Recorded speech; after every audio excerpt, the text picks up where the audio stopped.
மாநில துணை செயலாளர், தற்பொழுது நாடாளுமன்ற உறுப்பினர் சகோதரர் திரு பிரகாஷ் அவர்களே, சகோதரர் திரு பிரபு கஜேந்திரன் அவர்களே, சகோதரர் சீனிவாசன் அவர்களே, சகோதரர் ஜிபி ராஜா அவர்களே, சகோதரர் ஆனந்த்குமார் அவர்களே, நாடாளுமன்ற உறுப்பினர் சகோதரர் திரு CN அண்ணாதுரை அவர்களே, சட்டமன்ற உறுப்பினர்கள் சகோதரர் ஈஸ்வரப்பன் அவர்களே, சகோதரர் எபினேசர் அவர்களே, சகோதரர் பிரபாகர் ராஜா அவர்களே, சகோதரர் சம்பத் உள்ளிட்ட அனைத்து மாவட்ட மாநில மாநகர அமைப்பாளர்களே, துணை அமைப்பாளர்களே, சகோதரர் சூர்யா கிருஷ்ணமூர்த்தி அவர்களே, சகோதரர் விக்னேஷ் ஆனந்த் அவர்களே, சமூக வலைதள தன்னார்வலர்களை ஒருங்கிணைக்கக்கூடிய சகோதரர் சம்பத்குமார் அவர்களே, திரு இளமாறன் அவர்களே, ஆஷிக், திரு கதிரவன், திரு தினேஷ், பிரதீப், வீராசாமி, திரு திருசங்கு அவர்களே, பெண் டீமிலிருந்து வந்திருக்கக்கூடிய சகோதரர்களே, இளைஞரணி பணிகளை அன்பகத்திலிருந்து ஒருங்கிணைக்கக்கூடிய திரு செந்தில் அவர்களே, வந்திருக்கக்கூடிய பத்திரிகை நண்பர்களே, மீடியா நண்பர்களே, இளைஞரணி சகோதரர்களே, உங்கள் அனைவருக்கும் முத்தமிழங்கி டாக்டர் கலைஞருடைய உயிரினும் மேலான உடன்பிறப்புகளே, உங்கள் அத்தனை பேருக்கும் முதற்கனுடைய வணக்கத்தையும் நன்றியும் நான் தெரிவித்துக் கொள்கின்றேன். தான் பேசுவதை தயாரித்த அனைத்தையும் ஏற்கனவே பேசிய வடக்கு மாவட்ட அமைப்பாளர் மதியழகன் பேசிவிட்டார். அது மட்டுமல்ல, காணொலியில் எல்லாத்தையும் போட்டு காட்டிட்டாங்கன்னு சொல்லிட்டு நான் பேச வச்சிருந்ததையும் அனைத்தையும் அவரே பேசிவிட்டார். திரு மாலிக் அவர்கள் மற்றும் திரு இன்பரகு அவர்கள், அதுமாதிரி நன்றி உரையை ஆற்ற காத்து கொண்டிருக்கக்கூடிய திரு ராஜா, சகோதரர் ராஜா அன்பழகன் அவர்களே, முதல்ல அனைவருக்கும் என்னுடைய வணக்கத்தையும் வாழ்த்துக்களையும் நான் தெரிவித்துக் கொள்கின்றேன். இன்றோடு நம்முடைய இளைஞரணி 44 ஆண்டுகள் முடித்து 45வது ஆண்டில் வெற்றிகரமாக அடியெடுத்து வைக்கின்றோம். அதற்கு இந்த நேரத்தில் என்னுடைய மகிழ்ச்சியும் இந்த நேரத்தில் நான் தெரிவித்துக் கொள்கின்றேன். இந்த நேரத்தில் 45வது வருஷத்தில் நம்ம அடியெடுத்து வைக்கிறோம்னா, இந்த நேரத்தில் இந்த பொறுப்பில் நம்ம இருக்கிறோன்னா அதுக்கு மிகப்பெரிய பெருமை. அந்த வாய்ப்பை அளித்த எனக்கு மட்டுமல்ல, உங்களுக்கும் சேர்த்து அந்த வாய்ப்பை அளித்த கழக தலைவர் முதலமைச்சர் அவர்களுக்கு என்னுடைய நன்றியை நான் தெரிவித்துக் கொள்கின்றேன். நீங்கள் பேசும்போது சொன்னாங்க, நான் இளைஞரணி தலைவராக பொறுப்பேற்ற பிறகு அனைத்து தேர்தலையும் நம்முடைய கழகம் வெற்றி பெற்றிருக்குன்னு. அதற்கு எனக்கு முழு ஒத்துழைப்பு கொடுத்து எனக்கு அந்த உத்வேகத்தை கொடுத்திருக்கக்கூடிய உங்கள் அனைவருக்கும், அமைப்பாளர்களுக்கும் துணை அமைப்பாளர்களுக்கும் முதல்ல என்னுடைய நன்றியை நான் தெரிவித்துக் கொள்கின்றேன். இங்கே பேசினவங்க பல பேர் சொன்னாங்க, இந்தியாவிலே ஒரு இயக்கத்திற்கு அணி என்றால் அது திராவிட முன்னேற்ற கழகம். நம்முடைய தலைவர் அவர்கள் இந்தியாவில் இருக்கக்கூடிய அனைத்து இயக்கங்களும் துவங்குவதற்கு முன்பே இளைஞரணியை துவக்கி வைத்தவர் நம்முடைய தலைவர். அதேபோல் கழகத்தில் பல அணிகள் இருந்தாலும் அதில் முதல் அணி நம்முடைய இளைஞரணி என்பதை நான் பலமுறை சொல்லியிருக்கின்றேன். அதை நாம் நிரூபித்தும் காட்டியிருக்கின்றோம். சேலத்தில் நம்முடைய இளைஞரணி 2வது மாநில மாநாட்டை சென்ற டிசம்பர் மாதம் நடத்தி, அதையும் ஒரு மிகப்பெரிய வெற்றி மாநாடாக நடத்தி காட்டிய உங்கள் அனைவருக்கும், அந்த மாநாட்டின் வெற்றிக்காக உழைத்த உங்கள் அத்தனை பேருக்கும் நான் ஏற்கனவே நன்றி சொல்லியிருந்தாலும் மீண்டும் இன்றைக்கு இந்த 45வது ஆண்டில் அடியெடுத்து வைக்கின்ற இந்த நேரத்தில் மீண்டும் என்னுடைய நன்றியை நான் தெரிவித்துக் கொள்கின்றேன். அதேபோல் சென்ற நாடாளுமன்ற தேர்தல் அனைத்து சட்டமன்ற தொகுதிக்கும் சென்று மக்களை சந்தித்து நம்முடைய இந்தியா கூட்டணி வெற்றி பெற வேண்டும் என்று தேர்தல் பிரச்சாரத்தில் நான் மட்டுமல்ல நீங்களும் ஈடுபட்டீர்கள். தமிழ்நாட்டு மக்கள் என்னதான் திரு மோடி அவர்கள் கிட்டத்தட்ட 6 முறை 7 முறை தமிழ்நாட்டுக்கு வந்திருந்தார். இதுவரை எந்த முறையும் இல்லாத அளவுக்கு எப்படியாவது ஒரு 2 சீட்டு 3 சீட்டாவது ஜெயிச்சிருவோன்ற அந்த நம்பிக்கையில் வந்தார். நான் அப்போவே சொன்னேன், நீங்கள் 6 முறை இல்லை 1000 முறை வந்தாலும் தமிழ்நாட்டு மக்கள் உங்களை ஏற்றுக்கொள்ள மாட்டார்கள். எங்கள் தலைவரையும் சமூக நீதியும் தான் தமிழ்நாட்டு மக்கள் ஏற்றுக்கொள்வார்கள் அப்படின்னு அதை நிரூபித்து காட்டிய தமிழ்நாட்டு மக்களுக்கு 40க்கு 40 தொகுதி வெற்றியை கொடுத்த தமிழ்நாட்டு மக்களுக்கு நம்முடைய இளைஞரணியின் சார்பாக நாம் நன்றியை தெரிவித்துக் கொள்கின்றோம். நம்முடைய மாநில துணை செயலாளர் திரு பிரகாஷ் அவர்கள் இந்த முறை ஈரோட்டில், சென்ற முறை அவருக்கு தவறிவிட்டது சட்டமன்ற தேர்தலின் பொழுது, அப்பொழுதே நான் வாக்குறுதி கொடுத்திருந்தேன். இந்த முறை அவருக்கு அந்த போட்டியிடுகின்ற வாய்ப்பு கிடைத்து கிட்டத்தட்ட 1 லட்சம் 2,35,000 வாக்கு வித்தியாசத்தில் வெற்றி பெற்றிருக்கார் நம்முடைய மாநில துணை செயலாளர் திரு பிரகாஷ் அவர்களுக்கும் இந்த இளைஞரணி கூட்டம் தன்னுடைய வாழ்த்துக்களையும் நன்றியும் தெரிவித்துக் கொள்கின்றது. டெல்லிக்கு போடுறதுனால இளைஞரணி பணிகளை மறந்துவிட மாட்டீர்கள் என்று நான் நம்புகின்றேன். இப்போ என்கிட்ட பர்மிஷன் கேட்டார், ஆனால் நாளைக்கு டெல்லிக்கு கிளம்புறேன், வரத்துக்கு 20 நாள் ஆகும் அப்படின்னு. டெல்லிக்கு சென்றாலும் இளைஞரணி பணிகளில் நீங்கள் கவனம் செலுத்துவீங்கன்னு நான் நம்புகிறேன். அதேபோல் திரு அண்ணாதுரை, CN அண்ணாதுரை அவர்களும் இந்த முறை மீண்டும் நாடாளுமன்றத்திற்கு போட்டியிட்டு வெற்றி பெற்றிருக்கிறார். அவருக்கும் இந்த நேரத்தில் என்னுடைய வாழ்த்துக்களை தெரிவித்துக் கொள்கின்றேன். அதே டெல்லிக்கு சென்றாலும்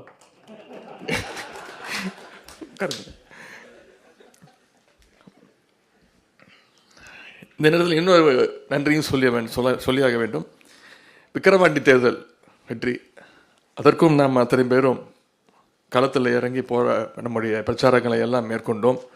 நான் 2 நாட்கள் விக்கிரவாண்டியிலே சுற்றி என்னுடைய தேர்தல் பணியில் ஈடுபட்டேன். என்னை விட அதிகமாக இங்கே வந்திருக்கக்கூடிய அமைப்பாளர்கள், துணை அமைப்பாளர்கள், நீங்கள்லாம் கிட்டத்தட்ட 15 நாள் 20 நாட்கள் விக்கிரவாண்டியிலே போய் தங்கி உங்களுடைய தேர்தல் பணிகளை நீங்கள் ஆற்றிருக்கிறீர்கள்.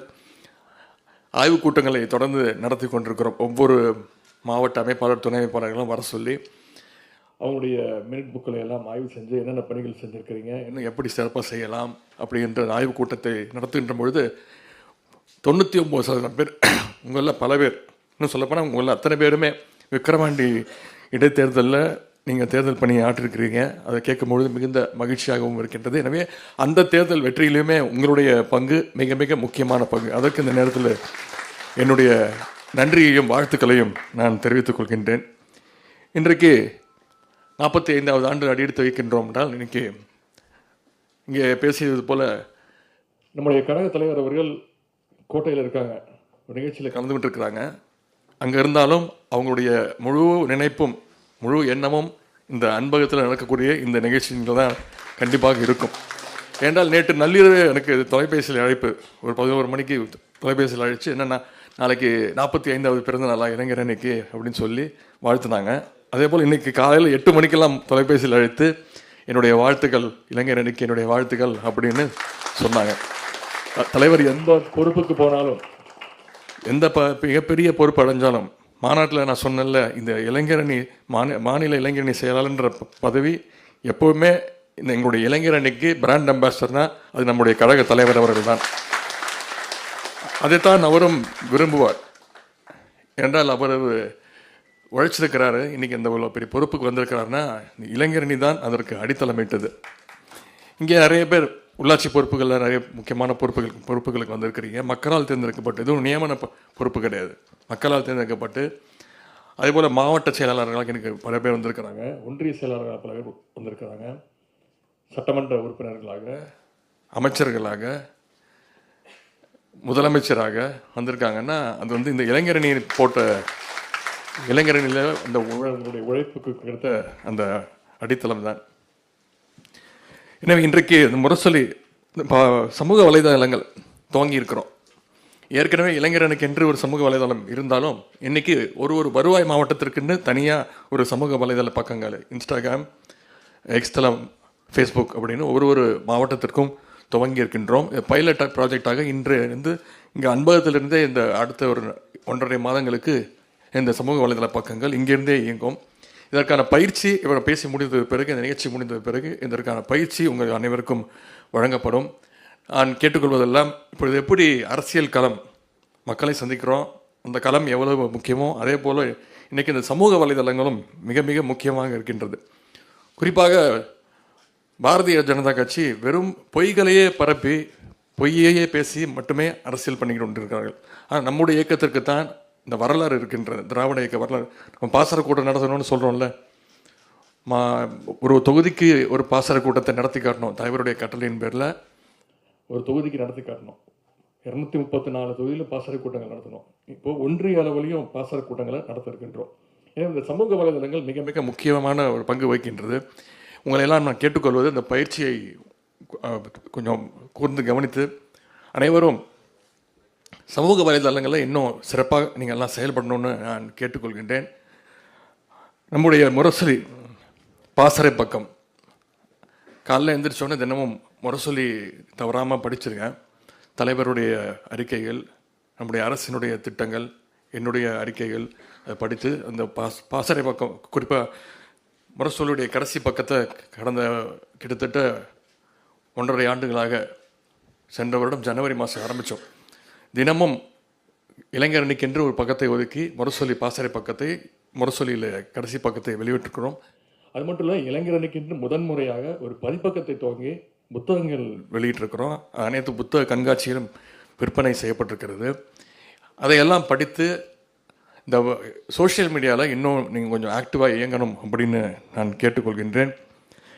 அதுபோல் இளைஞர் அணிக்கு தலைவர் அவர்களிட்ட கட்டளைகள், கலைஞர் நூற்றாண்டை முன்னிட்டு ஒவ்வொரு தொகுதிக்கும் ஒரு நூலகம் துவங்க வேண்டும் என்று கூறியிருந்தார். அதேபோல் இப்போ 234 தொகுதியில் 50 தொகுதிகளில் 50 நூலகங்களை இளைஞரணி சார்பாக திறந்திருக்கின்றோம்.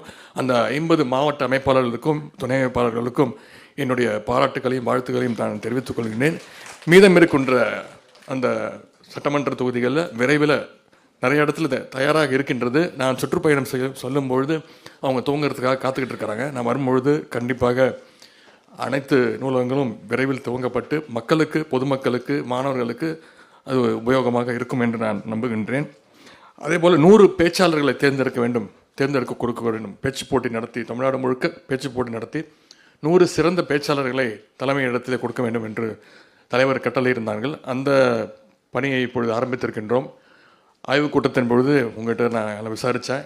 உங்கள் அத்தனை பேருக்கும் அந்த ஃபேம்ப்ளெட்லாம் கொடுக்கப்பட்டு, உங்கள் பகுதியில், உங்கள் மாவட்டத்தில் இருக்கக்கூடிய அனைத்து கல்லூரிகளுக்கும் அது கொடுக்கப்பட்டு, வர 25ஆம் தேதி முன்னாடி அந்த பேச்சாளர்களை தேர்ந்தெடுத்து உங்கள் மாவட்ட அளவில் பேச்சு போட்டி நடத்தி விரைவில் 30 நடுவர்களை தேர்ந்தெடுக்கின்றோம். அவங்களெல்லாம் தேர்ந்தெடுத்து உங்களுடைய மாவட்டங்களுக்கு அனுப்பி வைத்து அந்த பேச்சு போட்டியும் மிகச்சிறப்பாக நடத்தி, சென்னையில் ஒரு மிக பிரம்மாண்டமான, மிக எழுச்சியான முறையில் ஒரு பேச்சு போட்டி நடத்தி தமிழ்நாட்டிலே சிறந்த 100 பேச்சாளர்களை தேர்ந்தெடுக்கின்ற அந்த பணியை தொடர்ந்து செய்வோம். அதேபோல் இல்லந்தோறும் இளைஞரணி பல மாவட்டங்களில் மிகச்சிறப்பாக நடத்திக்கிட்டு இருக்கிறீங்க. அதுக்கு என்னுடைய வாழ்த்துக்கள். சில மாவட்டங்களில் இன்னும் துவங்க இல்லை, ஏன்னா தொடர்ந்து தேர்தல் பணியில் ஈடுபட்டிருக்கிறோம். இந்த இல்லந்தோறும் இளைஞரணி மிக மிக முக்கியமான பணி. வீட்டுக்கே போய் இளைஞர்களை சந்தித்து அவங்ககிட்ட நம்ம இளைஞர்கள் நீங்கள் ஏன் சேரணும், இளைஞர்கள் என்னென்ன பணிகளை செஞ்சுட்டு இருக்கிறோம், திமுக அரசுடைய திட்டங்கள், சாதனைகளாக சொல்லி சேர்த்துக்கிட்டு இருக்கோம். அந்த பணிகளையும் விரைவுபடுத்த வேண்டும் என்று நான் கேட்டுக்கொள்கின்றேன்.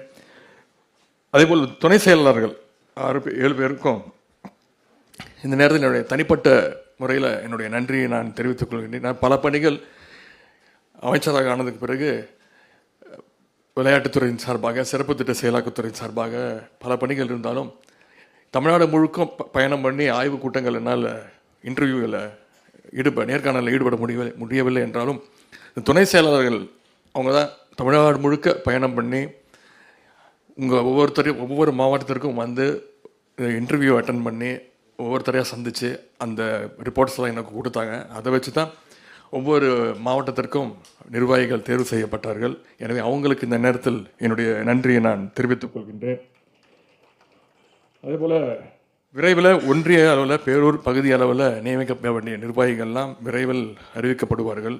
அதற்கான பணிகள் நடைபெற்று கொண்டிருக்கிறது. இங்கே பேசிய பல பேர் தீர்மானமெல்லாம் நிறைவேற்றினீங்க. முதலமைச்சருக்கு துணையாக நான் வர வேண்டும் என்ற இந்த தீர்மானம் தான் நிறைவேற்றப்பட்டது. பத்திரிகைகளில் வருகின்ற, நான் பேசி முடிக்கல, பத்திரிகையில் வருகின்ற கிசுகிசுகள், வதந்திகள் எல்லாம் படிச்சுட்டு வந்து இது நடக்க போதோ, அப்போ நம்ம ஒரு கோல் போட்டு வச்சுருவோம், துண்டு போட்டு வச்சுருவோம் அப்படின்ற அடிப்படையில் இங்கே பேசியிருக்கிறீங்க. எப்படி தலைவர் எந்த பொறுப்புக்கு சென்றாலும் அவர் பலமுறை சொல்லியிருக்கிறார், அந்த இளைஞரணி செயலாளர் என்ற அந்த பொறுப்பு தான் அவருக்கு மனதிற்கு மிக மிக நெருங்கிய பொறுப்பு. அதே போல் துணை முதலமைச்சர் அப்படின்னு பல முறை என்னை வந்து பத்திரிகை நண்பர்கள் கேட்டபோது கூட சொன்னேன், ஆமாம், எல்லா அமைச்சர்களுமே எங்களுடைய முதலமைச்சருக்கு துணையாகத்தான் இருப்போம். இங்கே வந்திருக்கக்கூடிய அத்தனை அமைப்பாளர்களுமே நம்முடைய முதலமைச்சருக்கு துணையாகத்தான் இருப்போம். எவ்வளவு பெரிய பொறுப்பு வந்தாலும் என்னுடைய மனதிற்கு மிக மிக நெருங்கிய பொறுப்புனா அது கண்டிப்பாக இந்த இளைஞரணி, திராவிட முன்னேற்ற கழகத்துடைய இளைஞரணி செயலாளர் என்ற அந்த பொறுப்பு தான். எனவே எந்த பொறுப்பு வந்தாலும் இளைஞரணியை மறந்துவிட மாட்டேன். இருக்க வேண்டிய பணிகள் ஏராளம். எப்படி தொடர்ந்து நாடாளுமன்ற தேர்தலில் வெற்றிக்காக உழைத்தோமோ, எப்படி விக்கிரவாண்டி சட்டமன்ற இடைத்தேர்தல் வெற்றிக்காக உழைத்தோமோ, அதே போல் வருகின்ற மிக மிக முக்கியமான தேர்தல் 2026 தேர்தல் நம்முடைய கழகத்துடைய அரசினுடைய தலைவருடைய சாதனைகளை திட்டங்களை எல்லாம், குறிப்பாக பெண்கள் இந்த முறை தேர்தல் ரிசல்ட் வந்ததுக்கப்புறம் அது ஒரு ஆய்வு செஞ்சு பார்த்தோம். எந்த முறையும் இல்லாத அளவுக்கு இந்த முறை தாய்மார்கள் பெண்கள் நம்முடைய திராவிட முன்னேற்ற கழகத்திற்கு வாக்களிச்சிருக்கிறாங்க. அந்த அளவுக்கு நம்முடைய தலைவருடைய விடியல் பயணம் திட்டம், அந்த கட்டணமில்லா பேருந்து திட்டம், அதே போல் கலைஞர் மகளிர் உரிமை தொகை திட்டம், இந்த 2 திட்டமும் பெண்களிடத்தில் நம்முடைய கழகத்திற்கும் அரசிற்கும் தலைவருக்கும் மிகப்பெரிய ஒரு நல்ல பெயரை ஏற்படுத்தி கொடுத்திருக்கிறது. மிகப்பெரிய எதிர்பார்ப்பு வந்திருக்கிறது. எனவே இதையெல்லாம் அதே போல் புதுமை பெண் திட்டம், இப்போ அந்த திட்டத்தை, அதாவது அரசு பள்ளியில் படித்து அரசு எந்த கல்லூரியில் போய் சேர்ந்தாலும் அவங்களுக்கு மாதம் 1000 ரூபா கிட்டத்தட்ட ஒரு வருடமும் 2.5 லட்சம் மாணவிகள் பயன்பெற்றுக்கிறாங்க. இதனால் மாணவிகள் கல்லூரியில் சேர்ற அந்த சதவீதமே உயர்ந்திருக்கு. இப்போ தலைவர் அந்த திட்டத்தை ஆண்கள் மாணவர்களுக்கும் விரிவுபடுத்தியிருக்கிறாங்க. இந்த ஆகஸ்ட் மாதத்துலேருந்து விரிவுபடுத்துகிறாங்க. தமிழ் புதல்வன் திட்டம் அப்படின்னு. இதையெல்லாம் நம்முடைய இளைஞரணி தம்பிமார்கள் நம்முடைய கழக அரசினுடைய திட்டங்கள் சாதனைகள்லாம் உள்வாங்கி நீங்கள் அதை மக்கள்கிட்ட எடுத்து கொண்டு போய் சேர்த்து 2026 என்ன நடந்தாலும் சரி, என்னென்ன கூட்டணி வந்தாலும் சரி, ஜெயிக்கப் போவது நம்முடைய கழக தலைவர் அவர்கள் தான். மீண்டும் தமிழ்நாட்டை ஆளப்போவது நம்முடைய கழக தலைவர் அவர்கள் தான், திரு முத்துவேல் கருணாநிதி ஸ்டாலின் தான். அது மட்டுமே இளைஞரணி தம்பிமார்கள் நம்முடைய இலக்காக இருக்க வேண்டும் என்பதை கூறிக்கொண்டு 45வது ஆண்டு நம்முடைய 45வது ஆண்டில் அடியெடுத்து வைக்கிறோன்னா இதுதான் நம்முடைய ஒரே குறிக்கோள். 2026 திமுக கூட்டணி தான் ஜெயிக்க போகுது. முதலமைச்சராக நம்முடைய தலைவர் தான் உட்கார போகிறார். இதை தவிர நமக்கு வேறு எந்த நோக்கமும் இருக்கக்கூடாது என்பதை கூறிக்கொண்டு வந்திருந்த அத்தனை பேருக்கும் மீண்டும் என்னுடைய நன்றி தெரிவித்து, பயிற்சி அந்த எடுக்க போகிறாங்க, சொல்லிக் கொடுக்க போகிறாங்க, அதை கொஞ்சம் கூர்ந்து கவனித்து நீங்கள் அத்தனை பேரும் சோஷியல் மீடியாவில் இன்னும் கொஞ்சம் ஆக்டிவாக இருக்க வேண்டும். தினமும் காலையில் ஒரு 10 நிமிஷம், சாயங்காலம் ஒரு 10 நிமிஷம் ஒதுக்குனா போதும் என்று கூறிக்கொண்டு மீண்டும் என்னுடைய நன்றியை தெரிவித்து விடைபெறுகின்றேன். நன்றி, வணக்கம்.